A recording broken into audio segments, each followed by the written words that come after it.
Liver వ్యాధిగ్రస్తం అయితే లివర్ని ఆహార రూపంలో తీసుకుంటే అప్పుడు ఆ లివర్ తిరిగి రీజువనేట్ అవుతుంది.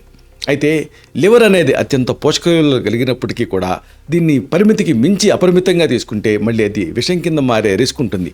ఈ విషయం మీకు తెలుసా? రక్తహీనతకు లివర్ని ఆహారంగా తీసుకుంటే గొప్ప ఔషధం కింద పనిచేస్తుంది. అయితే దీన్ని అతిగా తీసుకుంటే మళ్ళీ ప్రాణానికే ప్రమాదం. ఈ విషయం మీరు తెలుసుకోవాలి.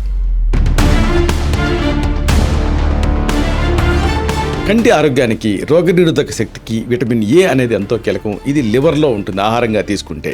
కానీ మళ్ళీ దీని మోతాదు పెరిగితే ఇది అంధత్వానికి కూడా కారణమవుతుంది. ఈ విషయం మీకు తెలుసా? కాలేయం మెదడు పనితీరుని చురుగ్గా ఉంచుతుంది, మెరుగ్గా ఉంచుతుంది. అయితే ఇది మన కాలేయపు పనితీరుని కూడా దెబ్బతీయగలుగుతుంది. ఈ విషయం మీరు తెలుసుకోవాలి. గర్భిణీలు కాలేయం తినకూడదని అధ్యయనాలు చెబుతున్నాయి. మరి ఇది నిజంగా పుట్టుకతో వచ్చే లోపాలకు కారణం అవుతుందా? కాలేయంలో విషపూరిత లోహాలు పేరుకుపోతాయి.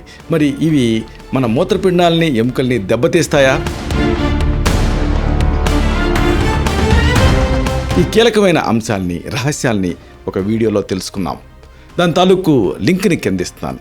దీన్ని క్లిక్ చేయడం ద్వారా ఈ మొత్తం సమాచారాన్ని మీరు చూడొచ్చు.